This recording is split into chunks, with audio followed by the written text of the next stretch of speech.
Voltamos agora nesse bloco, vamos continuar a entrevista sobre a crise no estado com o cientista Paulo Bahia. Bom, muitas manifestações foram realizadas na Leste por causa do pacote de medidas que pretende sanear as finanças do estado.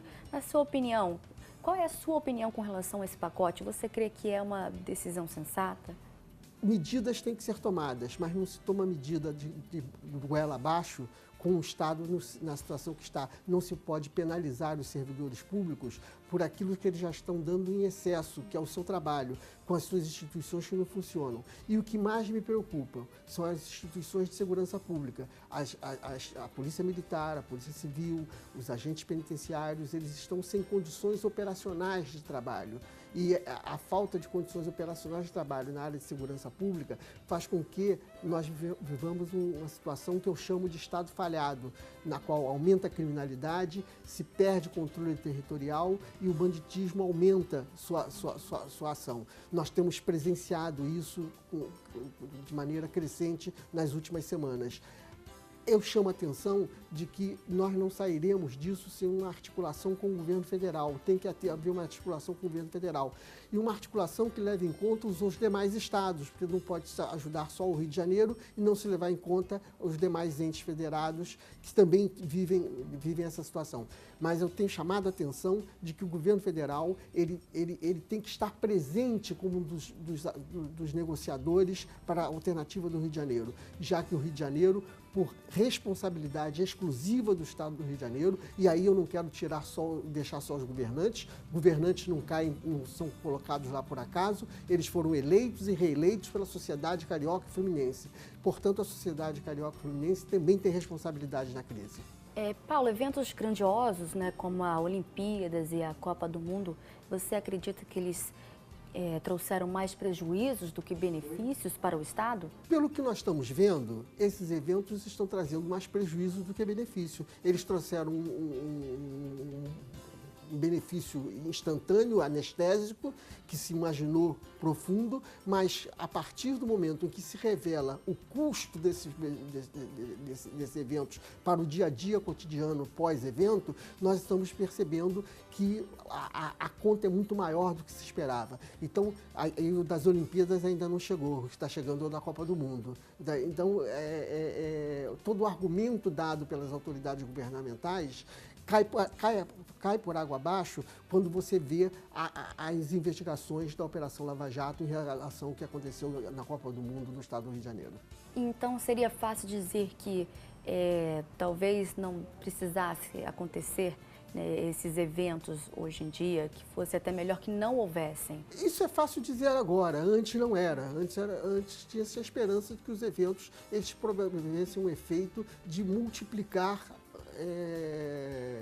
atividades econômicas e deixasse o chamado legado, um legado produtivo na cidade do Rio de Janeiro e no estado do Rio de Janeiro. Não é o que nós estamos vendo em relação à Copa e ainda vamos começar a sentir em relação às Olimpíadas. Paulo, como você vê a atuação do governo Temer com essa crise?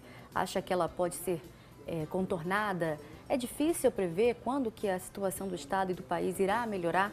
Nós temos que ter uma solução de curto prazo, porque a solução do Rio é tão grave que não admite alternativas de médio e longo prazo. E o pacote que vai estar na Assembleia Legislativa é de médio e longo prazo, não é de curto prazo.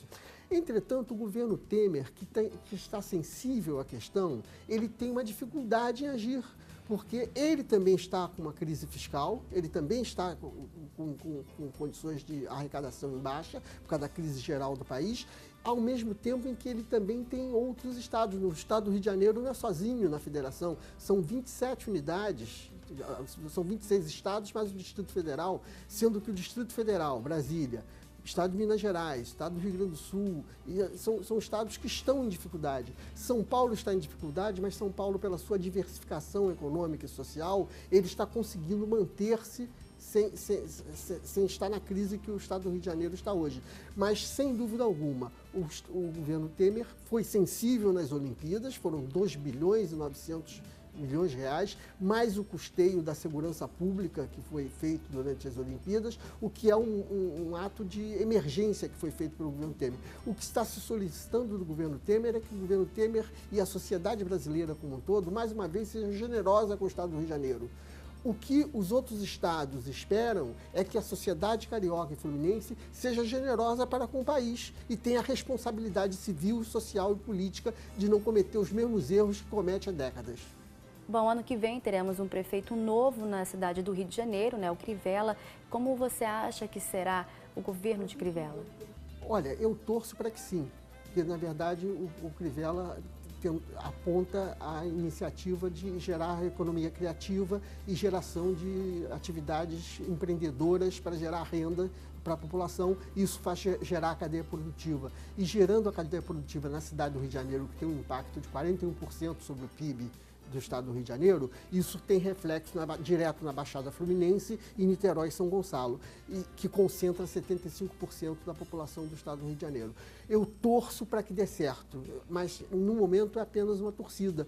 Vamos esperar as primeiras medidas que Crivella tomará, sabendo que ele já encontrará um orçamento com 3 bilhões a menos, já que a arrecadação prevista para 2017 é menor do que a de 2018, do que a de 2016. Paulo, para você, o que pode ser feito para poder conter essa dependência no setor de petróleo e gás? É interessante pensar que o estado do Rio de Janeiro é um estado que concentra grandes centros universitários, grandes centros de pesquisa. Portanto, pensar a ciência, a tecnologia e a inovação como uma atividade rentável e produtiva no Rio de Janeiro é algo importante. É importante valorizar-se a indústria cultural e a indústria do turismo no estado do Rio de Janeiro. Trabalhar perspectivas em que se encontra material farto no Rio de Janeiro, o Rio de Janeiro voltar a ser uma central de mídia importante, de publicidade e mídia, explorar essas alternativas para nós rompermos a nossa dependência ao petróleo e gás. E não insistir no petróleo e gás, que o que me preocupa no momento é que eu estou ouvindo muito falar em novos empréstimos, dando como garantia futura a arrecadação de royalties de petróleo e de arrecadação e de ICMS em petróleo e gás. Nós não teremos isso. Basta, não sou eu que sou um sociólogo, que sou especialista nisso, mas eu estou me consultando com os especialistas na área. E os especialistas na área de produção, de economistas na área do estado do Rio de Janeiro, apontam que nós só teremos alternativas se diversificarmos a nossa matriz produtiva. Como sociólogo, nós só teremos a diversificação social e política se nós estivermos assentados numa nova matriz produtiva. E essa nova matriz produtiva é urgente. Agora, ela não acontece do dia para a noite. Ela demora pelo menos 2, 3, 4 anos para ser implantada. Então, o drama que nós vivemos é que nós estamos no fundo do poço e temos que sair para cavar um poço novo. Não perca, no próximo bloco nós vamos continuar falando sobre a crise no estado, vamos falar sobre os setores que foram mais afetados pela crise com o cientista político Paulo Baía. Voltamos já.